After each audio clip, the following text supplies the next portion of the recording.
I want to invite my son's girlfriend on a trip, but recently I called the cops on her family when no one was answering the door, and now her parents think we're racist. Posted by you/JulianneW. Hi parenting community, I have a touchy situation that needs a perfect response. First, some background. Our family, 4 kids, 16, 14, 14, and 13. We are financially comfortable and are planning a week-long family trip to Disney in June. Girlfriend's family, from a different culture, live in a very small house with immediate and extended family members in a bad part of town. Not my words, a police officer's words, read on.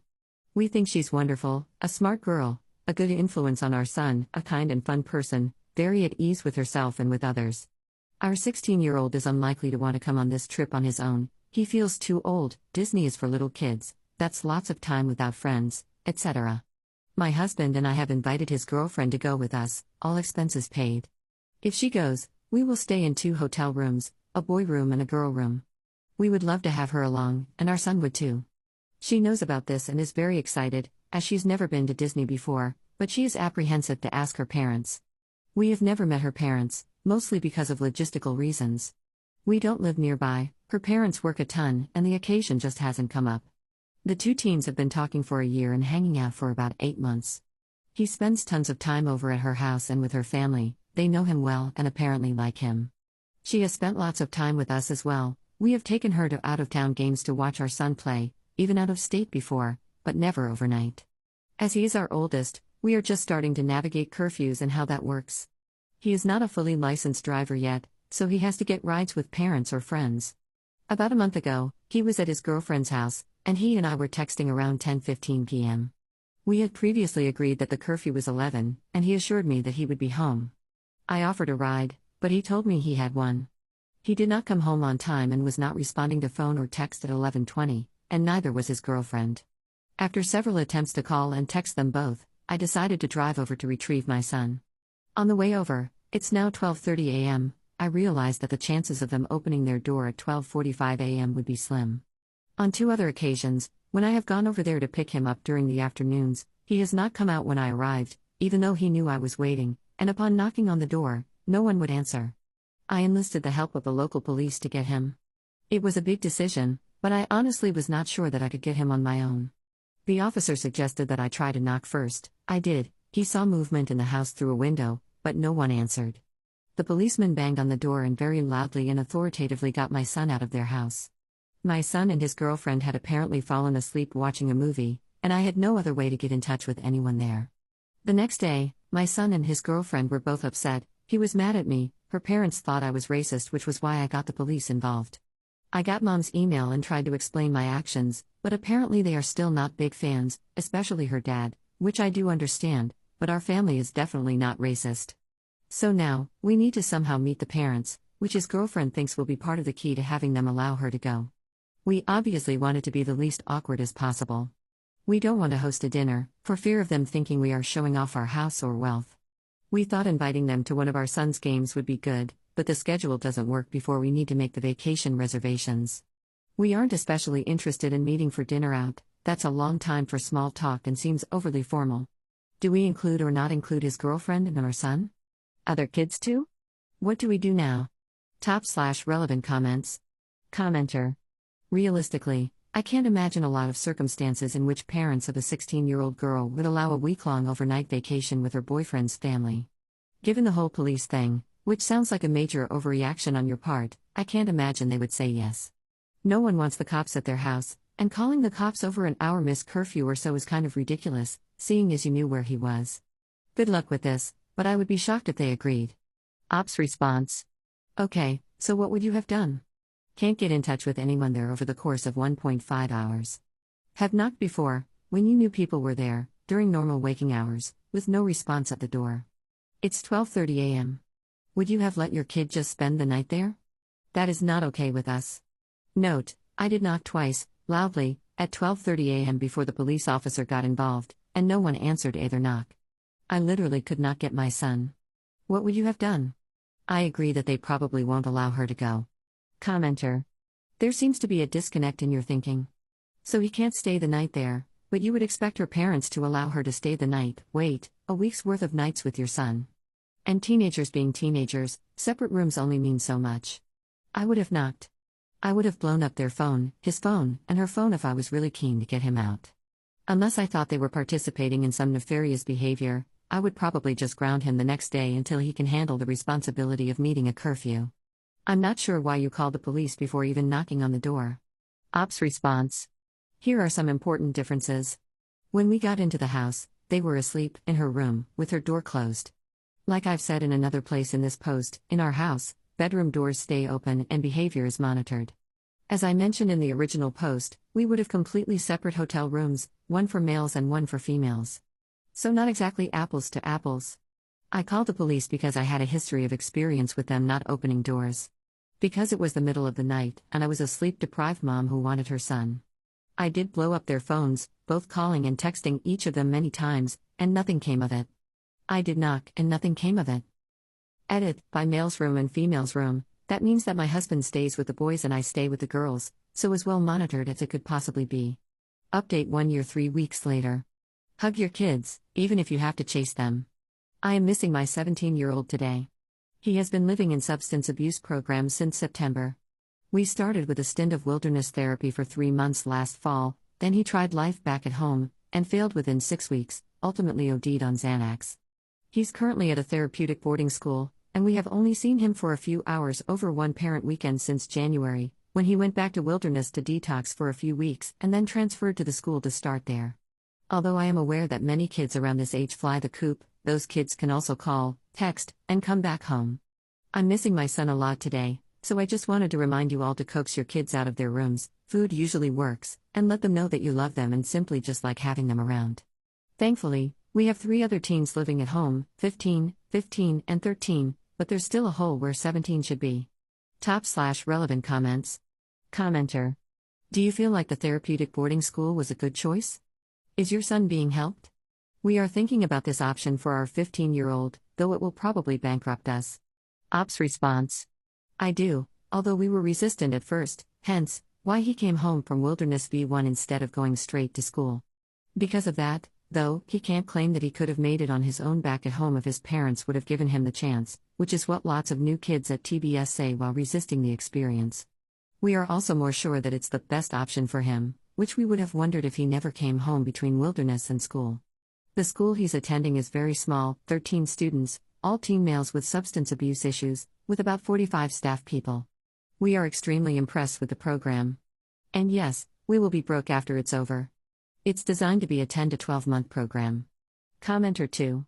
What was your first reaction when you found out he was smoking weed? Ops response. We tried many things, reminding him that he would be pulled off his varsity high school team if caught, showing him that his athletic performance was declining, reminding him that it's illegal, taking his driving privileges, etc. We began drug testing about 3 months after we knew that he started smoking, and tied his brand new driving privileges to a clean test, and that didn't even deter him. Ultimately, the things he valued the most, senior year soccer, driving, graduating with his friends, still fell away when substances were available. Addiction, to whatever it may be, is a beast that knows no rationale. Second update 1 year 1 month later. Seeking advice on allowing 18-year-old son back into our house.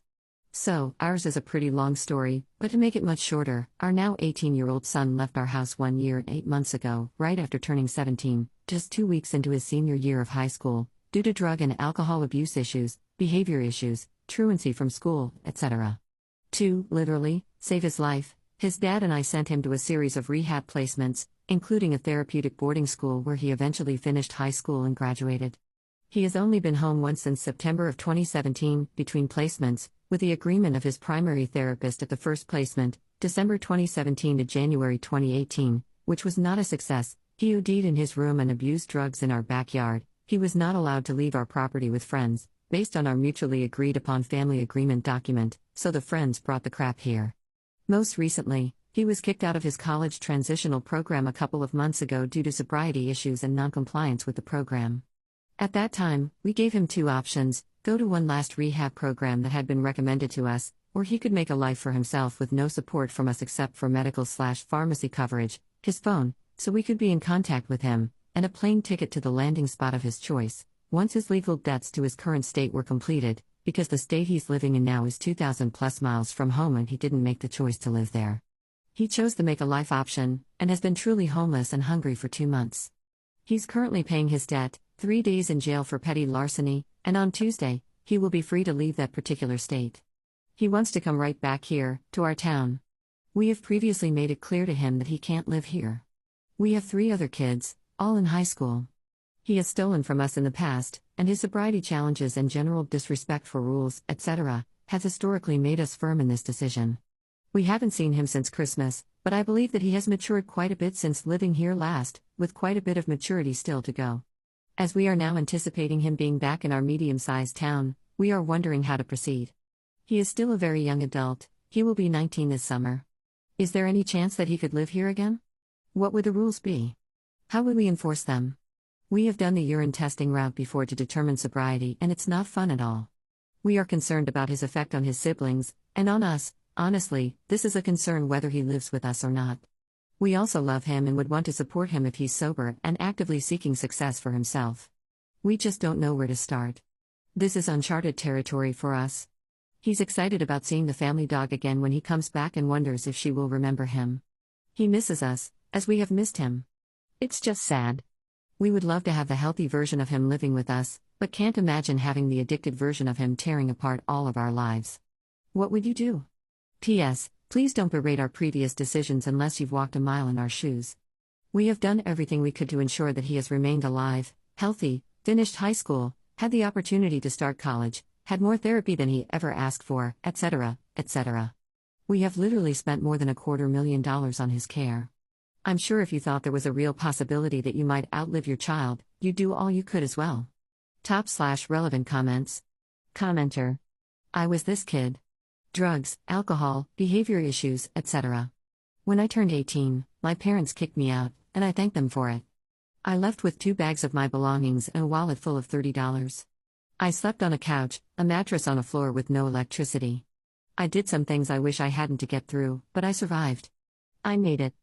If your child will ever make something of himself, he must try. He must fall flat and get back up. He must be able to handle consequences.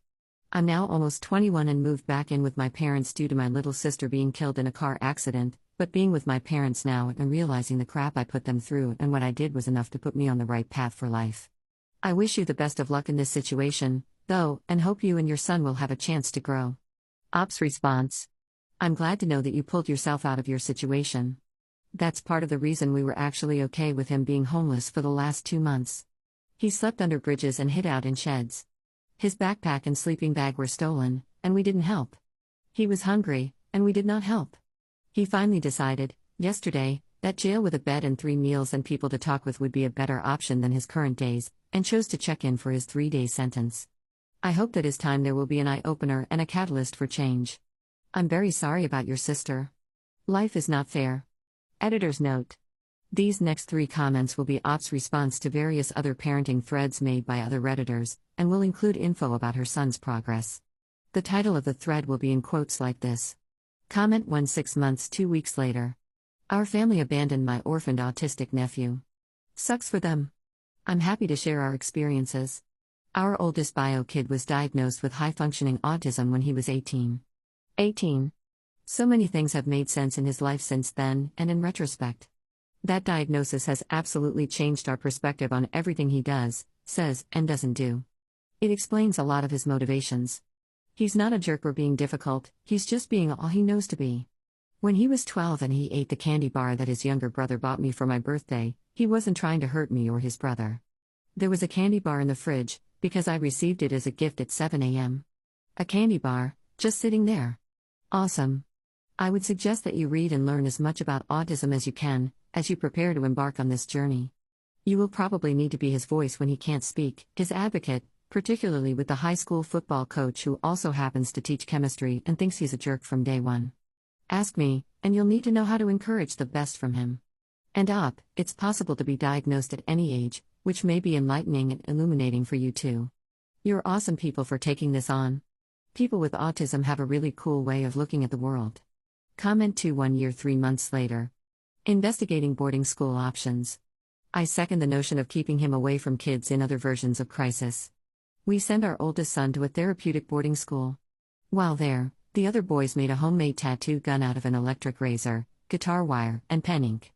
Almost all of the boys got tattoos in one night, some on hands. Being around other troubled kids is really not an optimal situation. They are forced to attend therapy, at least where my son was. Forced therapy obviously doesn't work. They took the kids on field trips. My son found a first aid kit on a field trip and overdosed on the drug contents, while being egged on by the other boys. We spent 3 days in ICU.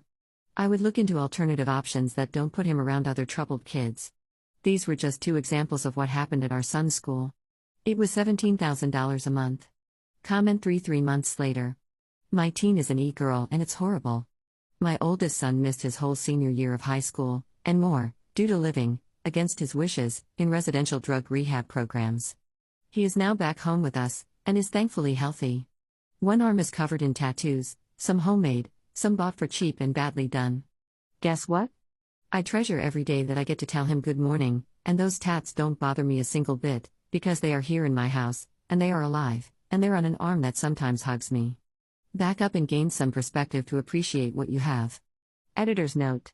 Ops account has since been deleted, so no new information can be found/posted from that username. And to give you a better idea about the time frame, comment 3 was made in May 2021.